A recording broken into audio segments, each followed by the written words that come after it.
নির্বাচনে পেয়েছি রঞ্জিত দাসকে। রঞ্জিত দা মনে পড়ে এই স্মৃতিটা? রঞ্জিত না, গোবিন্দ দাস, সবাই আমার গোবিন্দ দাস জানে। আপনার নাম? ভালো নামটা আমি এদের বললাম যে অফিসিয়ালি কিছু থাকলে 74-এ আমরা যখন গেছিলাম, তখন তার আগে আমাদের যখন পাতিয়ালাতে কোচিং চলছিল আমাদের, তখন হঠাৎ শুনলাম যে টিম যাবে না। কেন? পারফরমেন্স একদম নীল কয়েক বছর ধরে, কোনোদিন কোয়ার্টার ফাইনালেই যেতে পারিনি। তারপরে যাই হোক, তখনকার অফিসিয়াল এরা রাজি হলো যে ঠিক আছে টিম যাক, এবার দেখা যাক। আমরা গিয়ে আমরা যে নিজেরা কি খেলেছি আমরা নিজেরাই জানি না।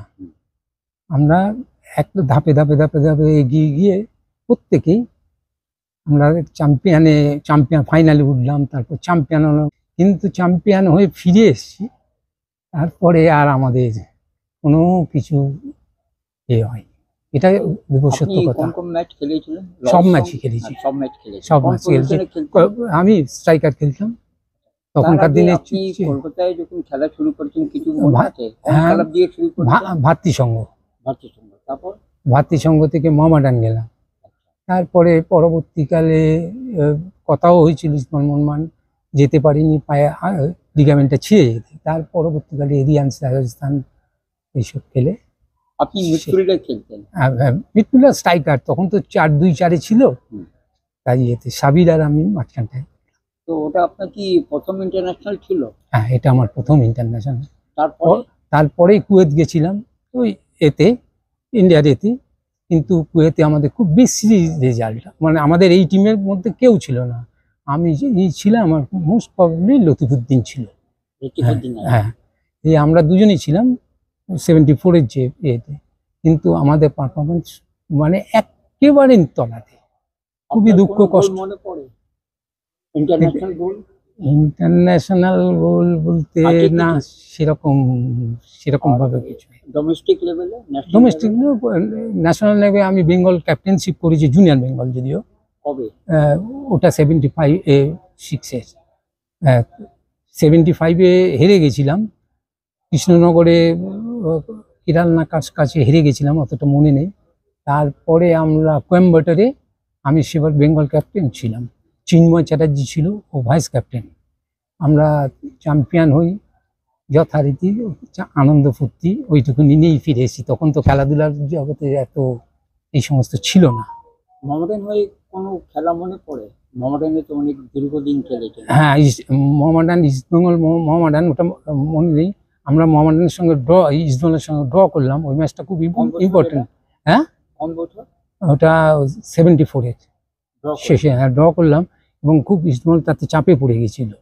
আমাদের যদিও ম্যাচটা জেতা ম্যাচ ছিল, কিন্তু দুর্ভাগ্যক্রমে তখন সবাই ছিল, সুরজিৎ দা ছিল, মোহাম্মদ দা, মানে সুভাষ ভৌমিক। আপনি তো কোথায় ছিলেন? 75-এ এরিয়ানে চলে এলাম। হ্যাঁ। তো আপনার কোনো গোল মনে পড়ে?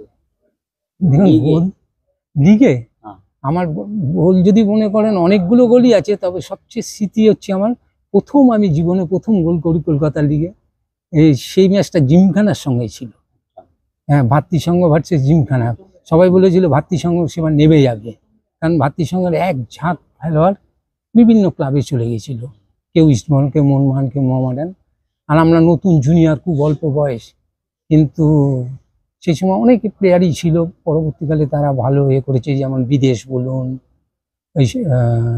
আরো অনেকে আছে। আপনি হাবিবকে তো দেখেছেন, হাবিবদার মানে আমাকে কেউ যদি বলে আমি বলবো হাবিবদা, কারণ হাবিবদা আমাকে ভীষণ স্নেহ করতেন। এবং হাবিবদা বলতো যে তুই তোর ভগবান প্রদত্ত জিনিসটা আমায় দে, আমি তো লড়াকু ছেলে, আমি লড়ে গেছি। হাবিবদা এই কথা বলতো। হাবিবদা আমাকে যখন পাতিয়ালাতে কোচিং হচ্ছে আমায় বললো, এই তুই এরকম ভাবে রয়েছিস কেন, ওকে ছাড়া টিম যেতে পারবে না। হাবিবদাই একমাত্র বলেছিল। হাবিবদা তখন সিনিয়র টিমের প্র্যাকটিস করছে। হাবিবদাকে তখন তো ওরা মাথায় করে রাখতো, হাবিবদা বিশাল ব্যাপার। তখন হাবিবদাই গিয়ে প্রথম বললো, এই ছেলেটার খালি খেলাটা দেখুন। আপনি অনেক কোচকে পেয়েছেন, আপনি দেখা সেরা কোচ? আমার দেখা সেরা কোচ অরুণ ঘোষ। তারপরে আর একজনকে না বললে নয়, মানে আমি ওই লেভেলের ইন্ডিয়ার যে লেভেলটা, সেটা সালাম সাহেবকে আমি দেখেছি। মানে ভালো স্টপার ছিলেন। হ্যাঁ ভালো, মানে কোনদিন খেলাটা উনি অনেক সিনিয়র ছিলেন তখন। অরুণ ঘোষ আর সালাম তো দুজনেই স্টপার হ্যাঁ, পজিশনে খেলতেন। হ্যাঁ আর দুজনেই এতে গেছিলেন, এই আমাদের এই যে চ্যাম্পিয়ন হয়েছিলাম ওনারা দুজনেই করছিলেন, তবে সালাম সাহেবের তুলনা ফাইনালের নেই। আগে কি অ্যাডভাইস দিয়েছিলেন সালাম দা? আর তোমরা ভয় পেও না, কারণ আমরা ওদের কাঁধের কাছে পড়ি। ইরানের ছেলেরা এত লম্বা, ওদের দৈহিক শক্তিও অনেক বেশি আমাদের থেকে। আমরা তখন শুধু বলে যে তোমরা তোমাদের নিজেদের খেলাটুকুনি খেলে যাও।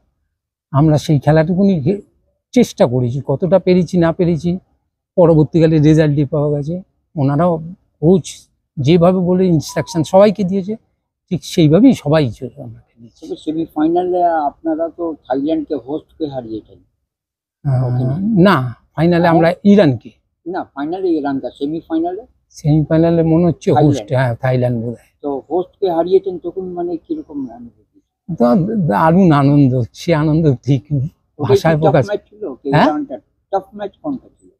কি বলছেন? Tough match. টাফ ম্যাচ কাদের, আমাদের না ওদের? আপনাদের। আমাদের টাফ ম্যাচ তো অবশ্যই ইরান ফাইনাল। ইরান তখন বিশাল টিম, বিশাল এতে। সত্যি আজকে এই অ্যাচিভমেন্ট এই প্রথম পাচ্ছি, যা নাকি খুব গর্বের ব্যাপার।